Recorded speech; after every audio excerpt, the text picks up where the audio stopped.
Hello and welcome दोस्तों, स्वागत है आपका टारगेट फॉर आईक्यू में। कैसे आप लोग देखिए दोस्तों, यूपीपीसीएस जो मेंस के लिए इंपॉर्टेंट टॉपिक्स की सीरीज़ में ये टॉपिक आप लोगों के लिए मैं करा दे रहा हूँ। काफ़ी इंपॉर्टेंट टॉपिक है, प्लीज़ इनके पॉइंट टू पॉइंट याद कर लीजिएगा। और वीडियो थोड़ी लंबी होने वाली है, तो सारे टॉपिक्स के जितने भी इंपॉर्टेंट फैक्ट्स हैं वो आप लोगों को बता दूंगा। और जहाँ भी मैं ये बोलूँ कि एक बहुत इंपॉर्टेंट है, तो प्लीज़ उसको अपने नोट कर लीजिएगा रफली पेपर में, और पेन और कॉपी लेकर हाथ में बैठ जाइए और चीज़ को नोट करते रहिए। आप लोगों को काफ़ी इंपॉर्टेंट होने वाली वीडियो पसंद आए तो प्लीज़ लाइक कर देना, और जो भी आपका अपना विचार है तो प्लीज़ कमेंट बॉक्स में ज़रूर बताएं। और जो भी पहली बार चैनल को देख रहे हैं तो प्लीज़ चैनल सब्सक्राइब कर लें। आप चाहते हैं पेड ग्रुप ज्वाइन कर लें, 15 दिन आप लोगों के बचे हैं, मुश्किल से 10-12 दिन।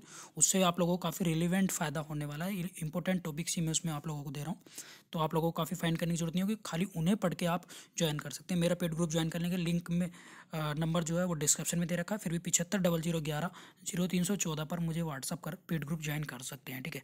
इससे आपको सिलेक्टेड टॉपिक्स भी मिल जाएंगे और आप लोगों की काफ़ी हेल्प हो जाएगी।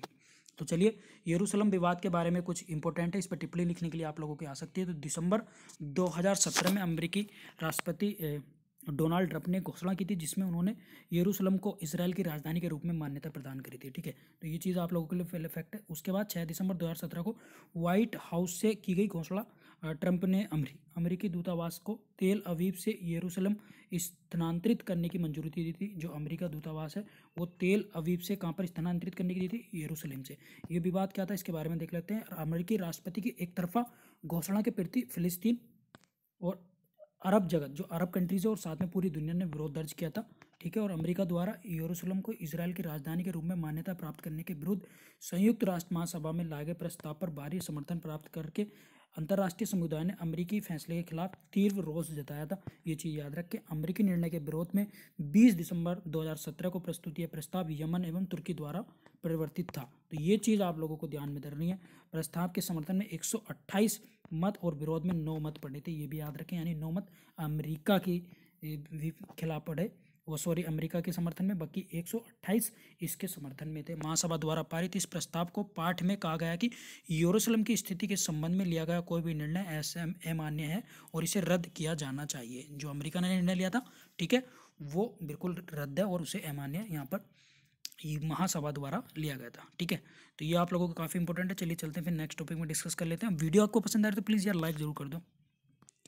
देखिए, वैसे तो आप लोगों के लिए इंडियन मॉडर्न हिस्ट्री में बहुत ज़्यादा इंपॉर्टेंट टॉपिक्स जो हैं वो आप 1857 से लेकर 1947 तक पढ़ लें, लेकिन मुगलों की आर्ट एंड कल्चर आप लोगों को पढ़नी है। थोड़ा बहुत दिल्ली सल्तनत के लिए देख लीजिए, इन पर आप लोगों की टिप्पणी लिखने के लिए आ सकती है। हम वनलाइनें लिखने हैं, जैसे खराज या खिराज, ये क्या था? एक गैर मुसलमानों से लिए जाने वाला एक भूमि कर था, जो सामान्यतः उपज का 1/3 भाग यहाँ पर लिया जाता था, लेकिन अलाउद्दीन खिलजी ने इसे 1/2 भाग वसूल किया। उसके बाद उस्र क्या था? मुसलमानों से लिया जाने वाला भूमि कर था, जो 1/5 से 1/10 के बीच में लिया जाता था धार्मिक गतिविधियों को के लिए, ठीक है। नेक्स्ट, खुम्स क्या है? सैन्य अभियानों के समय लूटे गए धन को जो राज्यों का हिस्सा था, और शरीयत के अनुसार 1/5 राज्य का और तथा 4/5 सैनिकों का होता था, लेकिन अलाउद्दीन खिलजी में मोहम्मद तुगलक ने 4/5 स्वयं रख लिया और 1/5 सैनिकों को दिया। जजिया क्या था? आप लोगों को पता ही है, गैर मुसलमानों को लिए जाने वाला व्यक्ति कर था, जो गैर समुदाय यानी गैर मुस्लिम होते थे, और इसे मुंडकर भी कहा जाता था। ये वर्ड याद रखें, काफ़ी एग्जाम में आता है और आप लोग लिख देंगे तो काफ़ी अच्छे मार्क्स मिलेंगे।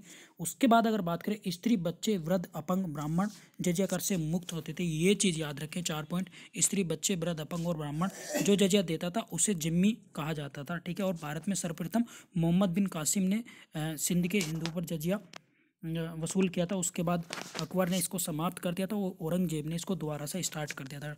बात करें ज़कात की, तो यह मुसलमानों से लिए जाने वाला धार्मिक कर था, और यह धनी मुसलमानों की आय का 21/2 2.5% होता था। ये चीज़ आप लोगों की याद रखनी है। और हर वे सर्व, ये क्या था? सिंचाई करता, जो उपज का 1/10 लिया जाता था, यानी ऐसी सिंचाई की जाती थी नहरों द्वारा या तालाबों द्वारा, उसका जो कर था वो था 1/10।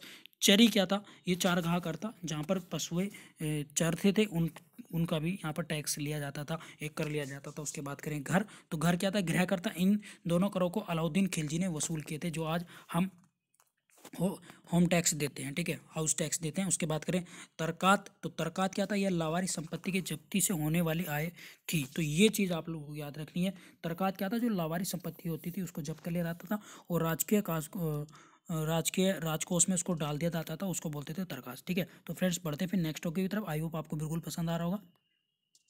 देखिए फ्रेंड्स, जो मैं टॉपिक ये करा रहा हूँ आप लोगों के लिए काफ़ी इंपॉर्टेंट होने वाला है। आप लोगों के लिए टिप्पणी लिखने के लिए आ सकती है होम रूल लीग आंदोलन। तो इसके बारे में कुछ हम चर्चा कर लेते हैं। होम रूल जो आंदोलन था वो आयरलैंड का शब्द है होम रूल, और सर्वप्रथम इसका आयरलैंड में रैंड मार्न के नेतृत्व में होम रूल लीग की स्थापना हुई थी। और उसी तर्ज पर एनी बेसेंट और बाल गंगाधर तिलक ने 1916 में पूना में होम रूल लीग की स्थापना की। ये चीज़ आप लोगों को याद रखनी है। आयरलैंड का शब्द है, होम रूल आयरलैंड का शब्द है, और इसका मतलब होता है, इसका जो मतलब होता है घर का रूल यानी घर का शासन। ये चीज़ आप लोगों को लिखनी है। और तिलक और एनी बेसेंट ने 1916 में पूना में होम रूल लीग की स्थापना करी, और 1916 में 5 महीने के बाद एनी बेसेंट ने अखिल भारतीय होम रूल की स्थापना की थी। आप लोगों को याद रखना है, काफ़ी इंपॉर्टेंट है। तिलक द्वारा स्थापित होम रूल लीग का प्रभाव कर्नाटक महाराष्ट्र में फैला हुआ था। जो तिलक द्वारा चलाई गई थी सिर्फ 2 ही राज्यों में थे, कर्नाटक और महाराष्ट्र में। और तिलक ने पूरे देश को स्वराज के लिए तैयार किया था। कहा, स्वराज मेरा जन्म सिंह अधिकार है और मैं इसे लेकर रहूँगा। ये नारा इन्होंने दिया था होम रूल लीग में। और ये चीज़ आप लोगों को नारे इस तरह के जो आप स्लोगन है ये आप लोगों को याद कर लेने, आप लोगों के लिए लिखने के लिए आते हैं। अगर आप प्रीवियस पेपर देखें तो उनमें भी काफ़ी आए हैं। तो मॉडर्न हिस्ट्री से रिलेटेड जितने भी क्रांतिकारी लोग हुए हैं, महात्मा गांधी ने, सुभाष चंद्र बोस ने, राजेंद्र प्रसाद ने, बंकिम चंद्र चटर्जी ने, रविंद्रनाथ टैगोर ने, बाल गंगाधर तिलक ने, ये जितने भी लोग हुए हैं इनके जो भी स्लोगन नारे हैं प्लीज़ उनको एक बार याद कर लीजिएगा। वो आप लोगों के लिए काफ़ी इंपॉर्टेंट रहेंगे। एनी बेसेंट ने क्या किया था, भारतीय होम रूल लीग के जो थे प्रचार और प्रसार के लिए उन्होंने कॉमनवेल्थ नामक एक पत्रिका लिखी। ये काफ़ी इंपॉर्टेंट है आप लोगों के लिए। मैंने PDF ऑलरेडी पेड ग्रुप में तो दे चुका हूँ, वैसे वीडियो में मैं एक वीडियोस बना चुका हूँ इंपॉर्टेंट मॉडर्न हिस्ट्री की इंपॉर्टेंट राइटर्स एंड बुक को लेकर।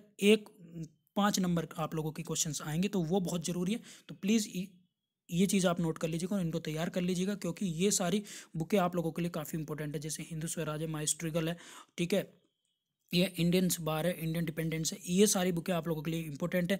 एनी बेसेंट ने कौन सी बुक में इसका प्रचार किया था, कॉमनवेल्थ नामक पत्रिका में।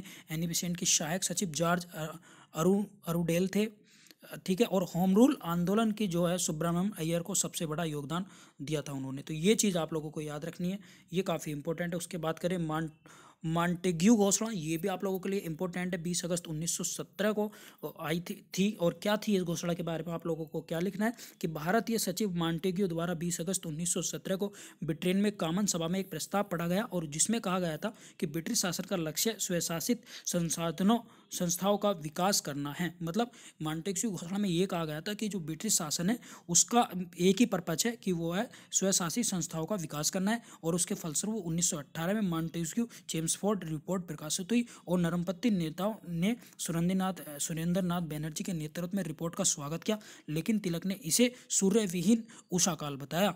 इसलिए सुरेंद्रनाथ बैनर्जी को कांग्रेस से अलग होकर उदारवादी संघ का गठन किया, जिससे ऑल इंडिया लिबरल फेडरेशन के नाम से जाना गया। और उदारवादियों ने मॉन्टेग्यू घोषणा का भारत का मैग्ना कार्टा कहा, ठीक है। तो ये चीज़ आप लोगों को लिखनी है। भारत का मैग्ना कार्टा किसे कहा गया, ये कहा गया था मॉन्टेग्यू घोषणा को। ये चीज़ आप लोगों को याद रखें। इंडियन लिबरल फेडरेशन किसने बनाया था, ये चीज़ आप लोगों को याद रखनी है, सुरेंद्रनाथ बैनर्जी ने। इससे आप लोगों को काफ़ी सारे क्वेश्चन और कॉन्सेप्ट क्लियर होंगे। आई होप आपको बिल्कुल पसंद आ रहा होगा। तो प्लीज़ लाइक जरूर कर दें, साथ में कमेंट्स करके जरूर बताएं।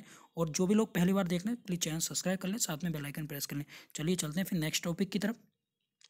यहाँ पे कुछ इंपॉर्टेंट स्कीम्स की बात कर लेते हैं। प्रधानमंत्री आवास योजना क्या है। प्रधानमंत्री आवास योजना की शुरुआत 25 जून 2015 को की गई थी, ठीक है, इसको याद रखना है आपको। और इस योजना के तहत क्या है, हाउसिंग फॉर ऑल यानी सबके लिए आवास के लिए नाम पर इसे जाना जाता है, इसका स्लोगन भी है। और इस योजना का जो लक्ष्य है 2022 तक क्या है, 2 करोड़ नए हाउस का निर्माण करना है। ये चीज़ आप लोगों को याद रखनी है, काफ़ी इंपॉर्टेंट है। इसके बाद कर लेते हैं डिजिटल इंडिया। तो इसके बारे में आप लोगों को एक ऐसे भी वैसे तैयार कर लेना चाहिए, क्योंकि डिजिटल को लेकर काफ़ी इंपॉर्टेंट टॉपिक्स आजकल बना हुआ है, और ये आप लोगों के लिए मेंस के लिए काफ़ी इंपॉर्टेंट है। तो प्लीज़ इसको 500 वर्ड में आप तैयार कर लीजिएगा। और इसमें एक मोटी बात मैं आप लोगों को बता दे रहा हूँ, इस मिशन की शुरुआत यानी डिजिटल इंडिया मिशन की शुरुआत जो की गई थी आप लोगों की, वो की गई थी 1 जुलाई 2015 को। और इस योजना का उद्देश्य क्या था, सरकारी सेवाओं को इलेक्ट्रॉनिक तरीके से जनता को उपलब्ध कराना। अब डिजिटल इंडिया को आपको ये वाली योजना तो लिखनी है, साथ में आपको जितने भी नेट बैंकिंग के ट्रांजैक्शन है, UPI वॉलेट, और डिजिटल इंडिया के तहत जितने भी आजकल डिजिटलीकरण हो रहा है, यानी जितना भी आप लोग लोग डिजिटल देख रहे हैं वो एक तरह की रेवोल्यूशन है, उसको आपको आइडेंटिफाई करके एग्जाम में लिखना है। तो प्लीज़ इसको आप तैयार कर लीजिएगा, कम से कम 400 से 500 वर्ड में आप इसको तैयार कर लीजिएगा मेंस के लिए, ठीक है। उसके बाद करते हैं प्रधानमंत्री कृषि सिंचाई योजना। ये क्या है, कृषि योजना जो है 1 जुलाई 2015 को लागू की गई थी। इस योजना का जो उद्देश्य था किसी भी तरीके से किसानों को पानी उपलब्ध कराना है, यानी कृषि सिंचाई योजना। इसका मतलब क्या है कि किसानों को पानी उपलब्ध कराएंगे, और इस योजना का जो लक्ष्य होगा 2020 तक किसानों की आय दुगना करना था। क्वेश्चन ये आएगा आप लोगों को, किसानों को आय दुगना करने का नारा किस योजना में है, तो वो है प्रधानमंत्री कृषि सिंचाई योजना, ठीक है। ये आप लोगों के लिए, अगर आपका सीजे एमपी है, उत्तराखंड है, तो उसके लिए भी काफ़ी इंपॉर्टेंट है। बात कर लेते हैं स्किल इंडिया मिशन, ये भी काफ़ी इंपॉर्टेंट है एससी के लिए। एक स्किल इंडिया के ऊपर आप एससी भी तैयार कर सकते हैं और काफ़ी इंपॉर्टेंट है, इसमें कई सारी योजनाओं को आप समयोजित भी कर सकते हैं। ये आप लोगों के लिए काफ़ी बेनिफिट रहेगा। याद रहे, फैक्ट याद करने की ज़्यादा कोशिश करें, इससे आप लोगों के नंबर भी ईजिली मिलेंगे। स्किल इंडिया मिशन की जो शुरुआत थी वो 25 जुलाई 2015 को की गई थी। इस योजना का उद्देश्य 2022 तक देश के जो युवा थे उन्हें कौशल विकास ही से जोड़ना था उन लोगों को, और इसका जो ब्रांड एम्बेसडर है वो है सचिन तेंदुलकर, ठीक है। ये चीज़ याद रखें। और लास्ट है प्रधानमंत्री कौशल विकास योजना PMKY। इस योजना की 16 जुलाई को शुरुआत की गई, और इस योजना को युवाओं को जो कौशल विकास से जुड़े लोग थे उन्हें प्रशिक्षित कर नौकरी मुहैया कराना था, ठीक है। उसके बाद करें, ये काफ़ी इंपॉर्टेंट है फ्रेंड्स, सागरमाला प्रोजेक्ट काफ़ी इंपॉर्टेंट है, तो प्लीज़ इसको तैयार कर लीजिएगा।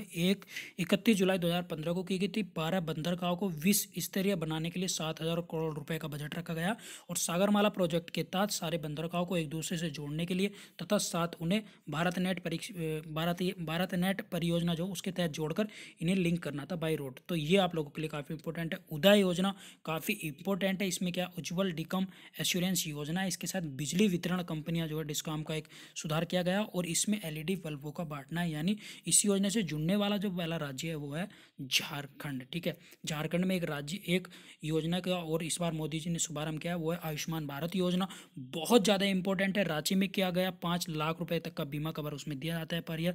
फैमिली के किसी भी सदस्य को उसमें हेल्प मिल सकती है। लगभग 1350 से ज़्यादा बीमारियों का उसमें, घातक बीमारियां जैसे एड्स, कैंसर आदि रोगों का इसमें इलाज किया जाता है फ्री ऑफ कॉस्ट, और लगभग 13,000 से ज़्यादा उसमें अस्पताल लिस्टेड हैं, किसी भी राज्य में जाकर इलाज किया जा सकता है। ये उसके फैक्ट हैं। आई होप बिल्कुल आपको पसंद आ गए होंगे, तो इस चीज़ को आप तैयार कर लीजिएगा, और प्लीज़ मुझे कमेंट्स बॉक्स में बताएं। Thank you so much all of you. जो भी स्टूडेंट्स पेड ग्रुप ज्वाइन करना चाहते हैं, टाइम कम है, आप लोगों के ही भलाई के लिए मैं कह रहा हूँ, उससे आप लोगों का बहुत बड़ा बेनिफिट होने वाला है जो भी मेंस दे रहे हैं। Thank you so much all of you. मिलता हूँ फिर नेक्स्ट वीडियो में, तब तक के लिए बाय बाय, टेक केयर, जय हिंद।